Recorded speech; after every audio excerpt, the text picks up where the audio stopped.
नमस्कार दोस्तों, स्वागत है आप सभी का विद्या राइट में। आज से हम शुरू करने जा रहे हैं लुसेंट इलेक्ट्रिसिटी चैप्टर के 101 महत्वपूर्ण ऑब्जेक्टिव क्वेश्चंस की एक ऐसी सीरीज जिसमें हमारा लक्ष्य केवल उत्तर याद करना नहीं है, बल्कि हर प्रश्न के पीछे छिपे कॉन्सेप्ट को पूरी तरह समझना है। ठीक है, हम ज़्यादा से ज़्यादा प्रयास करेंगे कि हर एक क्वेश्चंस को समझा सकूँ। ठीक है, अच्छी तरीके से।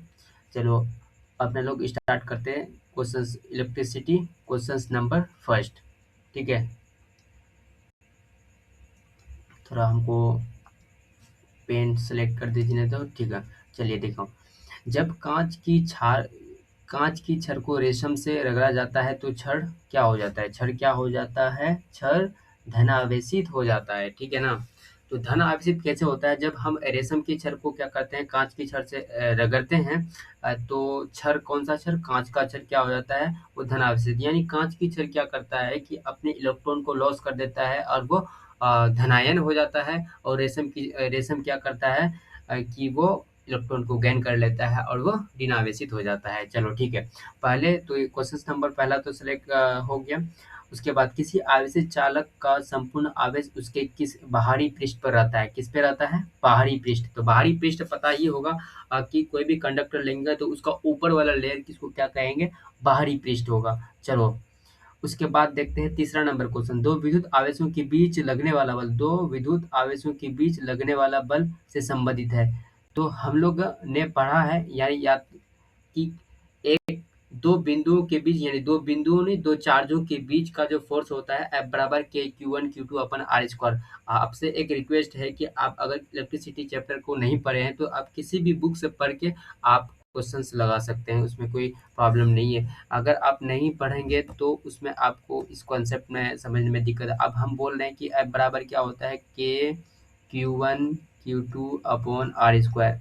आपने कभी देखा भी या सुना भी नहीं होगा, अगर आपने पढ़ा नहीं है तो उसमें आपको दिक्कत आने लगेगा। तो सबसे पहला आपसे रिक्वेस्ट है कि आप इस चैप्टर को पूरी तरह से पढ़ लें, कंसेप्ट को क्लियर कर लें, उसके बाद ऑब्जेक्टिव क्वेश्चन लगाने में आपको बहुत आनंद आएगा।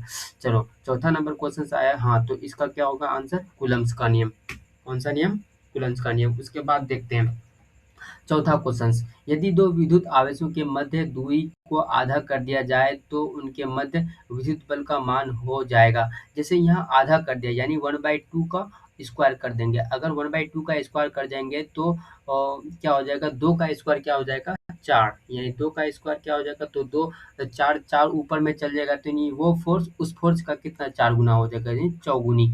तो समान आवेश में होता है, समान समान आवेश में क्या होता है कि पॉजिटिव पॉजिटिव चार्ज होगा, पॉजिटिव पॉजिटिव चार्ज होगा तो रिपेल होगा, और नेगेटिव नेगेटिव चार्ज होगा तब भी रिपेल होगा। ये इसलिए हम क्या कहते हैं? आकर्षण नहीं, विकर्षण होगा। ठीक है, उसके बाद देखो छठा नंबर क्वेश्चन। जब एवोनाइट की छड़ को बिल्ली की खाल से रगड़ते हैं तो एवोनाइट की छड़ क्या हो जाती है? ऋण आवेशित हो जाती है। तो एवोनाइट की छड़, उसमें क्या था, शीशा की छड़ क्या हो जाता है? वो धनावेशित। लेकिन एवोनाइट की छड़ क्या हो जाता है? एवोनाइट की छड़ ऋणावेशित हुआ था, यानी इसका मतलब है कि उन्होंने इलेक्ट्रॉन को गेन किया है।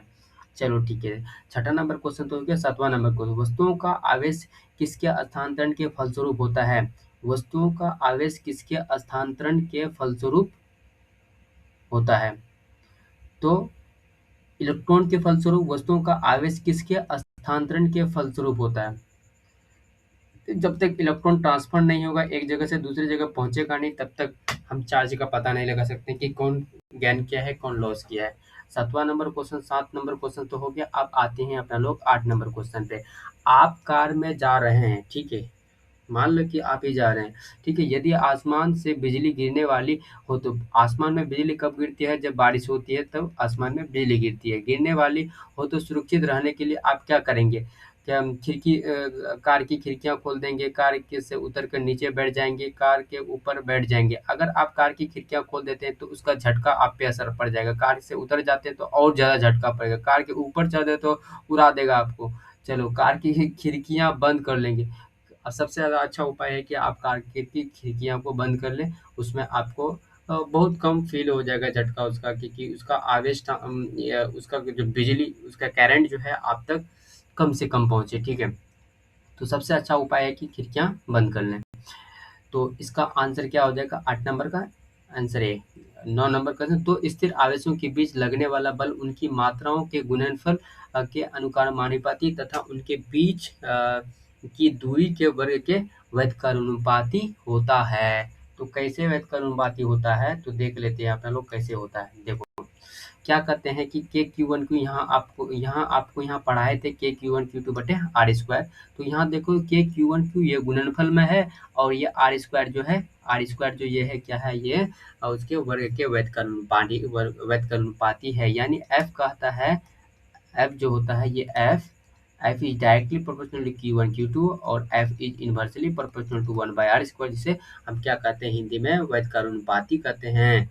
चलो ठीक है, तो इसका ओम का नियम क्या हो जाएगा, ये ओम का नियम हो जाएगा। जब दूसरा देखते हैं 10वां नंबर क्वेश्चन, ये 10 नंबर क्वेश्चन, किसी विद्युत परिपथ में इकाई धन आवेश को एक बिंदु से दूसरी बिंदु तक ले जाने में किया गया कार्य द्वारा मापा जाता है। उन बिंदुओं के बीच है, उन बिंदुओं के बीच के विभवांतर, उन बिंदुओं के बीच के क्या होते हैं विभवांतर को, यानी किसी बिंदु परिपथ में इकाई धन आवेश को एक बिंदु से दूसरे बिंदु तक ले जाने में किए गए कार्य द्वारा मापा जाता है।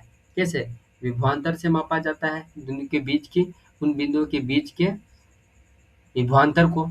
अब बताइए विभवांतर, विभवांतर कहेंगे इसको। अब बताइए यहाँ देखो एक बिंदु यहाँ है, एक बिंदु यहाँ है, ठीक है, ये दोनों चार्ज है, इनके बीच कोई पोटेंशियल डिफरेंसेस होगा, ठीक है ना। तो एक अगर मान लें कि कोई पॉइंट चार्ज को हम क्या एक जगह से हम दूसरे जगह लेके आते हैं, तो उनके बीच में जो कितना वर्ग, ये यूनिट चार्ज क्या कितने वर्ग की क्या, ठीक है ना, कितने वर्ग की क्या, उसी को हम क्या बोलेंगे पोटेंशियल डिफरेंस यानी विभवांतर बोलेंगे, ठीक है। तो इसका आंसर क्या हो जाएगा विभवांतर।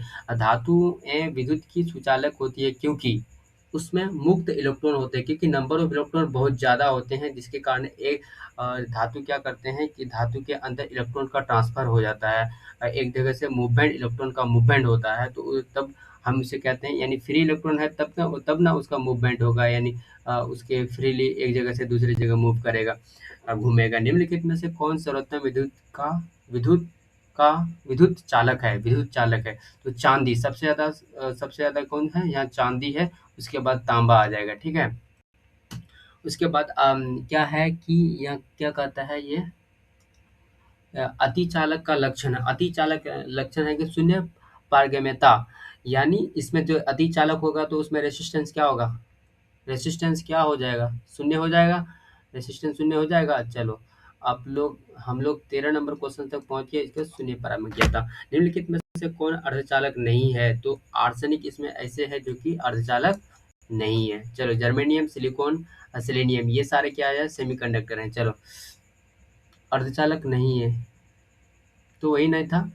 उसके बाद हम लोग चलते हैं आगे, आगे क्या नंबर क्वेश्चन से 14 नंबर हो गया, 15 नंबर क्वेश्चन। ऐसे पदार्थ जिनमें सामान्य अवस्था में मुक्त इलेक्ट्रॉन नहीं होते हैं, जिसमें सामान्य अवस्था में मुक्त इलेक्ट्रॉन नहीं होते हैं लेकिन विशेष परिस्थिति में जैसे उच्च ताप या अशुद्ध मिलाने पर मुक्त इलेक्ट्रॉन प्राप्त किए जा सकते हैं कहलाते हैं। तो वह वैसी चीज, यानी सुचालक में क्या हो जाता है कि अगर सुचालक यानी चालक में, चालक, हाँ सुचालक पदार्थ में क्या होता है, अगर इलेक्ट्रो यानी टेम्परेचर बढ़ाएगा तो उसका क्या हो जाएगा, उसका प्रतिरोध बढ़ेगा और उसका जो चालकता हो जाए घट जाएगी। लेकिन इस तरह का नहीं होता है ये अर्धचालक में। अर्धचालक में अगर बढ़ाएगा तो रेजिस्टेंस घटेगा और चालकता हो जाएगा क्या, बढ़ जाएगा। करंट का जो फ्लो हो जाएगा उस कंडक्टर में बढ़ता जाएगा। ताप के, हाँ, हाँ, मतलब बढ़ जाएगा। ताप के बढ़ने पर चालक पदार्थ का वैद्युत प्रतिरोध एवं और वैद्युत चालकता पर क्या प्रभाव पड़ता है। क्या करता है, ताप के बढ़ाने पर चालक पदार्थों का, अब क्वेश्चन आ गया वही, चालक पदार्थ पर वैद्युत प्रतिरोध एवं वैद्युत चालकता पर क्या प्रभाव पड़ता है। तो यहाँ देखो वैद्युत प्रतिरोध बढ़ता है, वैद्युत प्रतिरोध बढ़ता है, ये बात तो सही है। जैविक विद्युत चालकता घटती है, जैविक, जबकि जैविक नहीं, जबकि वैद्युत चालकता घटती है। तो बात सही है कि विद्युत की प्रतिरोध बढ़ेगा, यानी और उसको अगर करंट को रोकेगा तो इसका मतलब है कि विद्युत चालकता घटेगी, तो उसके करंट की जो फ्लो है वो घट जाएगी, यानी ए नंबर करेक्ट है, ठीक है। ए नंबर क्या है, करेक्ट है। उसके बाद अपना लोग आते हैं किस पे, 17 नंबर, तांबा मुख्य रूप से विद्युत चालन के लिए प्रयोग किया जाता है क्योंकि इसका गलनांक अधिक होता है, यह सस्ता होता है, यह बहुत टिकाऊ होता है, इसकी विद्युत प्रतिरोधकता निम्न, यानी इसमें निम्न क्या होते हैं, कम से कम यानी प्रतिरोध होते हैं, इसलिए इसका उपयोग किया जाता है। इलेक्ट्रॉन करंट का यूनिट निम्नलिखित में से कौन सा है? इलेक्ट्रिक करंट का जो इलेक्ट्रिक करंट है इसका यूनिट निम्नलिखित में से कौन है? इलेक्ट्रिक करंट क्या क्या होता है? एम्पियर होता है, ये आपको तो रटना ही पड़ेगा, ठीक है। चलो, आपस में जुड़ी दो आवेशित वस्तुओं के बीच विद्युत धारा नहीं प्रभावित होती है यदि वो समान विभव पर है, यानी दोनों का पोटेंशियल डिफरेंस उसमें है ये नहीं है, इसमें भी जितना पोटेंशियल है फर्स्ट वाला में सेकंड वाला में भी उतना है, तो यानी अगर समान विभव पर होगा तो उन पे इलेक्ट्रिक चार्ज का स्थानांतरण नहीं होगा। तो डी 19 का डी। प्रत्यावर्ती धारा को दिष्ट धारा में किसके द्वारा बदला जाता है? यानी एसी को डीसी में बदलने के लिए क्या करते हैं? हम रेक्टिफायर का यूज करते हैं, ठीक है। विद्युत फिटिंग्स में एक तार को भूस्पर्ती किया जाता है, इसका कारण है यदि लघु पतन यानी शॉर्ट सर्किट हो जाए तो धारा भूमि में चली जाएगी। यही बात सही है कि भूमि में चले जाएगा, अगर शॉर्ट सर्किट हुआ तो धारा अगर ज़्यादा बहने लगी है तो वो क्या जाएगा, वो अर्थिंग वो लगाते हैं ना अर्थिंग, तो वो अर्थिंग के थ्रू से पृथ्वी में चल जाते हैं। चलो, अर्थिंग, चलो 22, विद्युत उपकरण में अर्थ का उपयोग होता है। विद्युत उपकरण में अर्थ का उपयोग होता है। अच्छा, चलो, बोले कि खर्च को कम करने के लिए, अरे यार खर्च को कम करने के लिए क्या करेंगे उसमें, क्योंकि उपकरण 3 फेज में काम करते हैं, 3 फेज में काम करते हैं। नहीं, ऐसा बात नहीं, सुरक्षित के लिए, क्योंकि अगर फॉलो मैनी उसमें अगर करंट का फॉलो आवश्यकता से अधिक होने लगे तो वो आवश्यकता से अधिक किसी यंत्र पे या किसी फैन पे ना जा करके आवश्यकता से अधिक जो करंट है वो फॉलो होकर के जमीन पे, क्योंकि एक प्लग में जैसे हम किसी चार्जर को लगाते हैं या लैपटॉप वगैरह चार्ज करते हैं तो उसमें 3 को घुसाने का रहता है, ठीक है ना। इसमें 2 मेन वर्कर और 3 जो रहता है, तीसरा जो रहता है जो ज़्यादा होल रहता है वो कनेक्टेड रहता है पृथ्वी से, ठीक है ना, वो अर्थिंग रहता है। अब वो अर्थिंग घर से जुड़े रहते हैं। चलो, उसके बाद देखते हैं 22, विद्युत उपकरण में अर्थ का उपयोग होता है। चलो, ये तो हो गया, 22 नंबर भी कंप्लीट। 22 का खर्च को कम करने के लिए नहीं, ये सुरक्षा के लिए, यानी सुरक्षा के लिए कहते हैं अगर शॉर्ट सर्किट ना हो, इसलिए हम अर्थिंग को जोड़ देते हैं, ठीक है।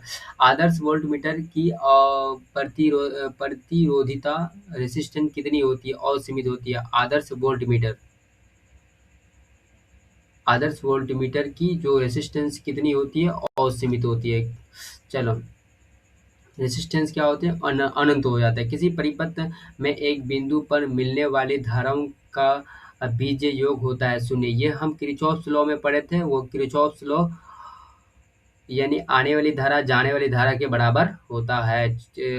24 नंबर भी कंप्लीट हो गया। 25, एक चालक का प्रतिरोध 440 ओम है, यदि इसे 110 वोल्ट के स्रोत से जोड़ जाए तो इसे कितनी धारा प्रभावित होगी। धारा मांग रहा है, यानी यहाँ वोल्ट दिया हुआ, वोल्ट बराबर कितना है? 440। और इसके बाद क्या कहते हैं, ये यदि इसे 101 वोल्ट के स्रोत से जोड़ दिया जाए तो प्रतिरोध दिया है ओम, इसको क्या बोलेंगे? ओम, यानी ओम कितना दिया है? 440। रेसिस्टेंस 440 को क्या बोलेंगे? रेसिस्टेंस 440 दिया है और वोल्ट कितना दिया है? 110 दिया है। तो हमको पता है ओम्स लॉ के बराबर क्या होता है? V बराबर आई आर। जब V बराबर आई आर होता है तो हमें मांग क्या रहा है? धारा के लिए हम क्या कर सकते हैं? I बराबर V बाई आर। तो V का मान देखो तो कितना है?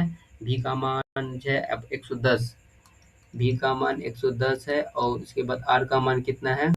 440। ये रेसिस्टेंस 440 ओम है, इसको काटो 11 चौक 44 यानी 1/4, इसको जब काटोगे 1/4 को 0.25 एम्पियर हो जाएगा, ठीक है। चलो, प्रतिरोध रेसिस्टेंस का मात्रक है, प्रतिरोध जो है यानी प्रतिरोध का मात्रक है, प्रतिरोध का मात्रक क्या आ जाओ? ओम हो जाएगा, ठीक है। घरों में लगे पंखे बल्ब आदि लगे होते हैं, वो किस में लगे होते हैं? समांतर क्रम में लगे होते हैं। किसमें? समांतर क्रम में नहीं लगा रहेगा तो उससे एक को काटेगा तो अगर एक फ्यूज होगा तो ये सब फ्यूज होगा हो जाएगा। जैसे एक बल्ब फ्यूज हो गया, इसका मतलब कि सब फ्यूज कोई नहीं जलेगा अब।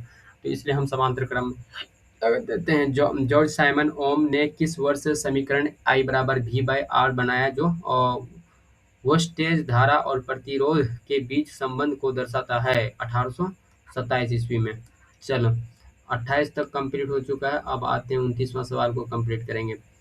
यदि किसी तार की त्रिज्या आधी कर दिया जाए तो उसका प्रतिरोध क्या हो जाएगा? देखो आर बराबर, पहले तो देखो रेसिस्टेंस बराबर क्या होता है, रॉ एल अपॉन ए। इतना होता है रॉ एल अपॉन ए कि देखो ए होगा तो उस कंडक्टर के अंदर जो वो क्या कहते हैं, ये जो होगा ये इसमें कोई रेडियस होगा। अगर रेडियस को हम क्या कर देते हैं, आधी कर देते हैं, तो वो क्या हो जाएगा, वो रेसिस्टेंस 4 गुना 16 गुना दिया है, 4 गुना रे भाई, 16 गुना ना 4 गुना, इसको सही कर लेना आप लोग, ठीक है।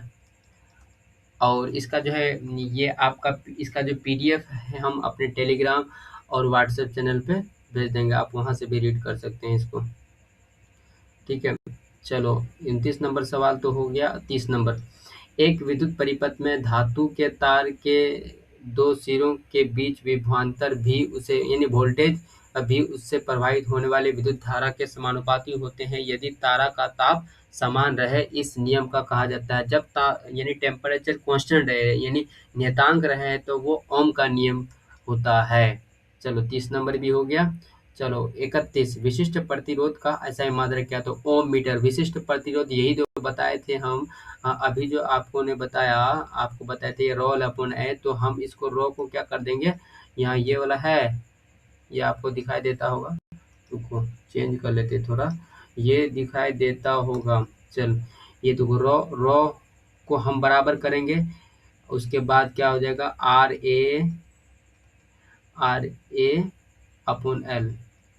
अब ए कट जाएगा, देखो यहाँ एल के अंदर, ए के अंदर 2 एल होता है, लंबाई गुना चौड़ाई, लेंथ डबल है, लेंथ कट जाएगा तो ओम इंटू मीटर हो जाएगा। तो इसका आंसर क्या हो जाएगा, ओम इंटू मीटर, ना कि ओम पर मीटर, ठीक है। चलो ये तो दिखाई नहीं दे रहा है जी। चलो इतना तो आ गए, 30 नंबर क्वेश्चन तक आ गए अपना लोग। 31 नंबर तक 31 नंबर तक आ गए। एक तार की लंबाई एल मीटर है, तार को खींचकर उसकी लंबाई 2 मीटर कर दी जाती है, तब अब तार का प्रतिरोध हो जाएगा। तो जब खींचकर किया जाए, ठीक है ना, ऐसे नहीं बोल रहा कि लंबाई को क्या कहते हैं दुगुना कहते तो वो दुगुना बढ़ेगा रेसिस्टेंस, लेकिन जब कहा है कि खींचकर बढ़ दिया जाए तो उसके लिए हम फार्मूला लगाएंगे क्या, n² इंटू आर, ठीक है। तो n² यानी एल, n² की जगह 2l है, 2l का स्क्वायर गुना आर, तो क्या 4l² हो जाएगा, 4l² आर। तो ये जो हो जाएगा l² इंटू आर, ये क्या हो जाएगा, 4 गुना बढ़ जाएगा, पहले का 4 गुना। प्रतिरोध क्या हो जाएगा, पहले का 1/4 है, नहीं पहले का अपरिवर्तित पहले का 2 गुना, पहले का 4 गुना। चलो तीसरा नंबर में आते हैं, 33 नंबर में, एक सामान्य शुष्क सेल में विद्युत अपघटय होता है। विद्युत अपघटय यानी जो विद्युत अपघटय कहेंगे तो उसमें जो करंट का फ्लो होता है किसमें, लिक्विड में, उस सेल में, तो अमोनियम क्लोराइड का होता है, ठीक है। चलो 33 नंबर भी क्वेश्चन बन गया। 34 नंबर पे अब देखो इसमें क्या करेंगे, शुष्क सेल से संबंधित है निम्नलिखित को सम्मिलित कीजिए। तो ये जो प्राथमिक सेल द्वितीय सेल अपना ले प्राथमिक सेल और द्वितीय सेल के बारे में पढ़े थे, तो ये शुष्क सेल किस में आता है, प्राथमिक सेल में आता है, ठीक है ना। तो इसमें हम पढ़ेंगे प्राथमिक सेल और द्वितीय सेल। तो इसमें रीन इलेक्ट्रोड जो है, कौन सा, रीन इलेक्ट्रोड,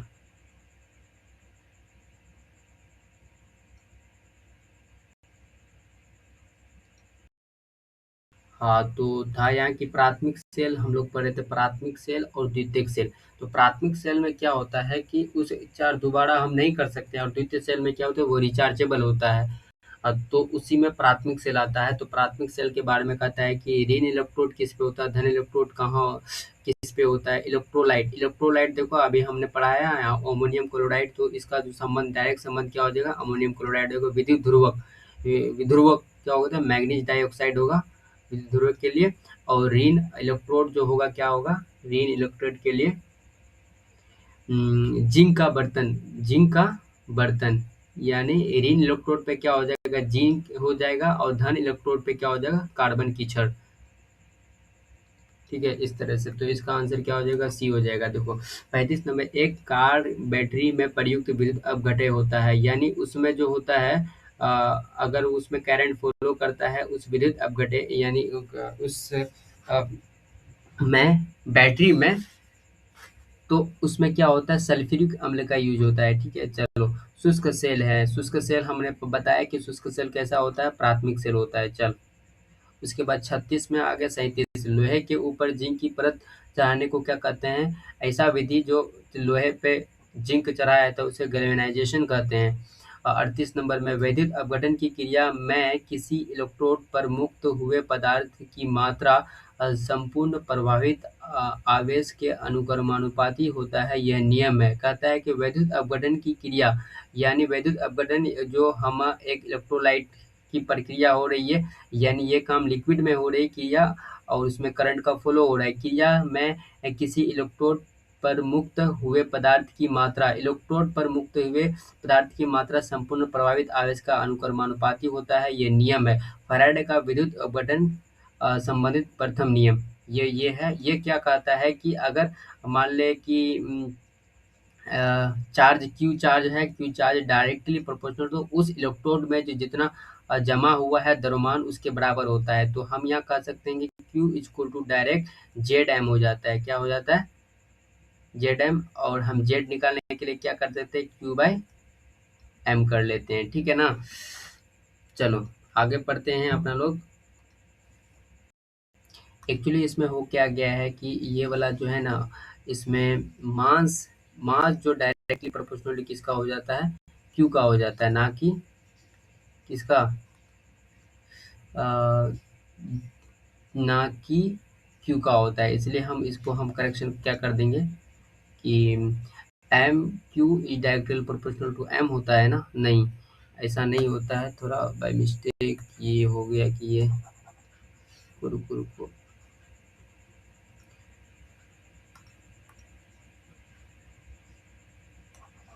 हाँ चलो देखो तो, ये जो क्या हो जाता है इसके लिए, M is directly proportional to Q हो जाता है, और M is directly proportional to, अगर डायरेक्टली प्रोपोर्शनलिटी ये हटेगा तो जेड क्यू हो जाएगा, तो एम बराबर क्या हो जाएगा, जेड क्यू की जगह पर क्या लिख सकते हैं, क्यू बराबर आई बराबर क्या होता है, क्यू बाई टी, तो क्यू के बाय आई टी लिख सकते हैं, जेड आई टी। उसके बाद अगर जेड को हमको हटाना है तो हम लिख सकते हैं एम बाई क्यू, आराम से लिख सकते हैं जेड। ठीक है, तो ये कांस्टेंट होता है। ठीक है, ये जेड जो होता है क्या होता है, वो कांस्टेंट होता है। अब आते हैं कौन सा क्वेश्चंस में, 39 नंबर क्वेश्चंस में आते हैं। 39 नंबर क्वेश्चंस पे आते हैं। 39 नंबर क्वेश्चंस पे कहता है, यदि किसी चालक की भौतिक अवस्था जैसे ताप आदि में कोई परिवर्तित ना हो तो चालक के सिरों पर लगाया गया विभवांतर उसमें प्रभावित धारा के अनुक्रमानुपाती होता है, ये नियम में कहता है कि V is directly V is directly proportional to I। ठीक है, V is directly proportional to I। अगर V और इसे हम बराबर करेंगे तो इसमें एक कांस्टेंट R आ जाएगा जिसमें IR हो जाता है। ठीक है, ये R जो आया इसी को, ये रेसिस्टेंस ये आया, यही नियम, ये जो नियम है ये टेम्परेचर कांस्टेंट पे होता है। ये नियम किसने दिया, ओम ने दिया था, इसलिए हम ओम का नियम कहते हैं। फैराडे का नियम संबंधित है, देखो फैराडे का नियम किससे संबंधित है, फैराडे का नियम इलेक्ट्रोलाइट यानी अपघटन से संबंधित, विद्युत अपघटन से संबंधित है। देखो एक फ्यूज तार का उपयोग डैश के लिए होता है, देखो हानि पहुंचाने के लिए ना, हानि पहुंचाने के लिए नहीं होता है, जबकि वो सुरक्षा के लिए होता है। अत्यधिक धारा प्रवाह के समय विद्युत परिपथ को तोड़ने में, एकदम बात सही है। अत्यधिक धारा प्रवाह होगा तो विद्युत परिपथ को तोड़ दे, ताकि मेरे पास जो फ्रिज है, फैन है और भी कई इलेक्ट्रॉनिक सामान है ताकि वो बचे। किसी व्यक्ति को विद्युत झटकों से बचाने, किसी विद्युत को विद्युत झटकों से बचानी। ये भी तो है लेकिन सबसे ज़्यादा उपयुक्त यही है, ठीक है ना, इनमें से कोई नहीं, क्योंकि झटका से भी तो बचाता है।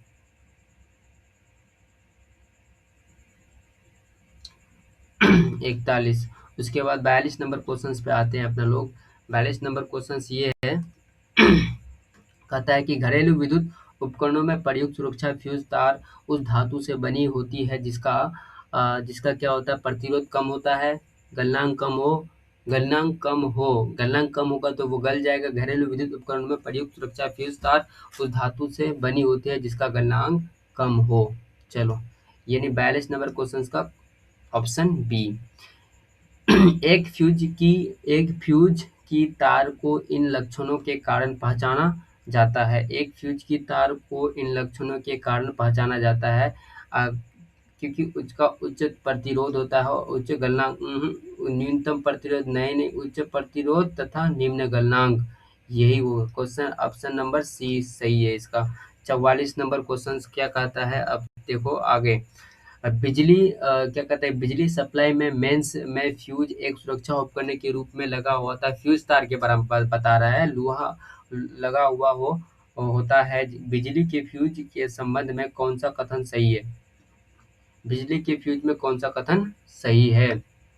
ये मेन स्विच के साथ समांतर में संयोजित होता है। ये मुख्यतः सिल्वर मिश्र धातु से बना होता है। इसका गलनांक निम्न होता है। यही ऑप्शन सही है 44 का सी नंबर में। 45, एक विद्युत सर्किट में एक फ्यूज तार का उपयोग किया जाता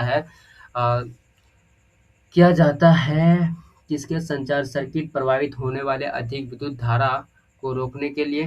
क्या कहते हैं, सर्किट में प्रभावित होने वाले अधिक विद्युत धारा को रोकने के लिए, विद्युत तार को अधिक गर्म होने से बचाने के लिए वोल्टेज संचार नहीं। ये वाला सबसे परफेक्ट है, यानी सर्किट में प्रभावित होने वाले अधिक विद्युत धारा को रोकने के लिए। अगर अधिक होगा तो वो गल जाएगा और वो बाकी जो इलेक्ट्रॉनिक जो भी है वो बच जाएगा, ठीक है।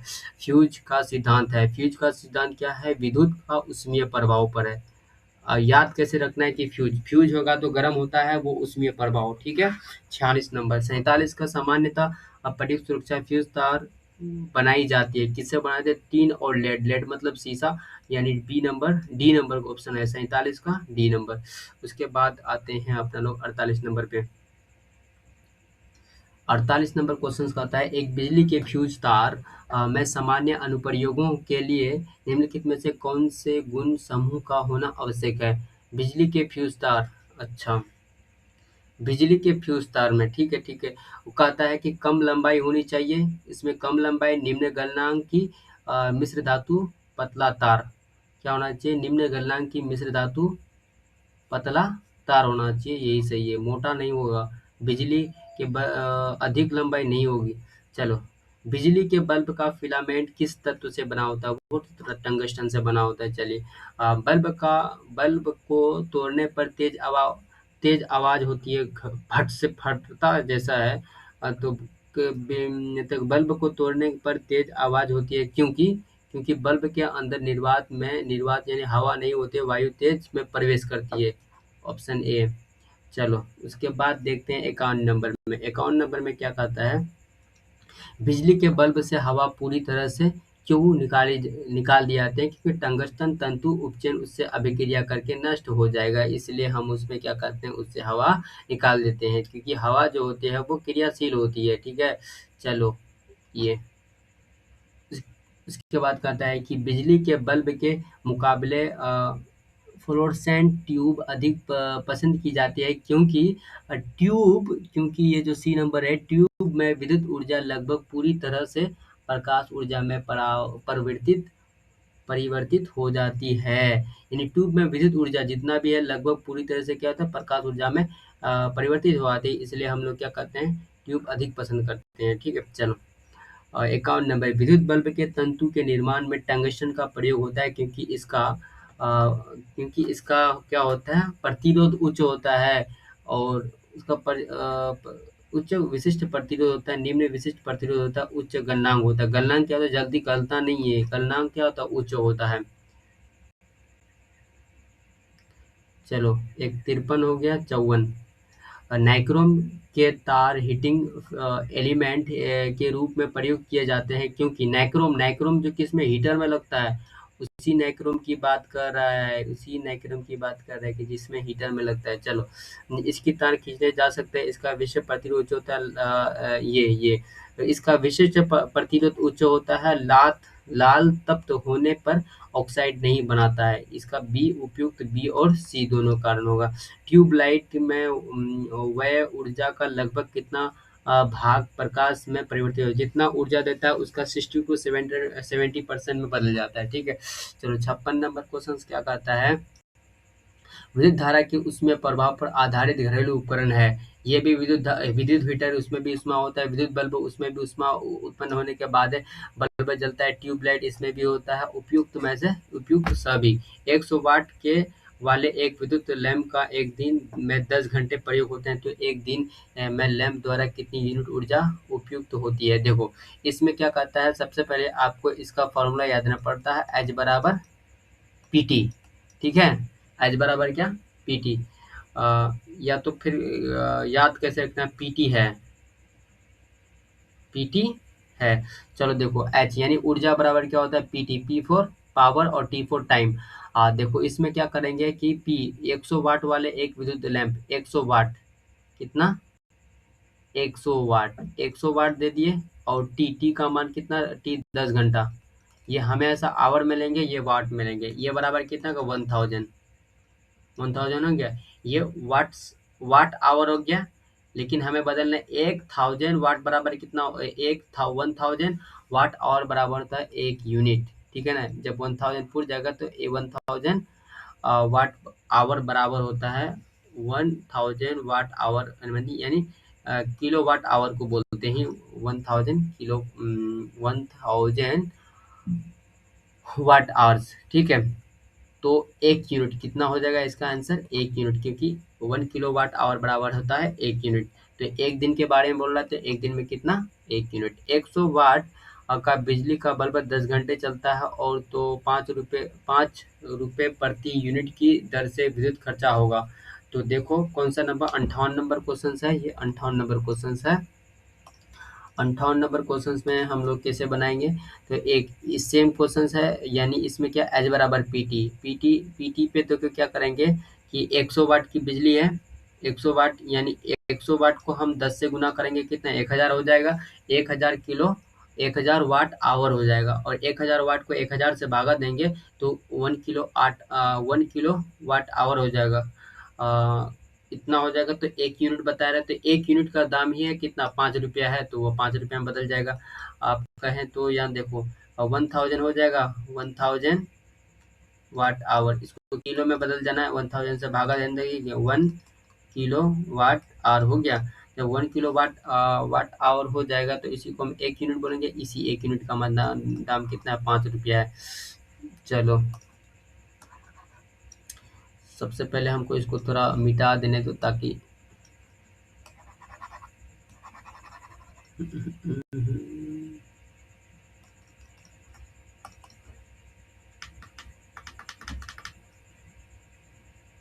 चलो अब हम लोग किस में आते हैं, इस पे नंबर पे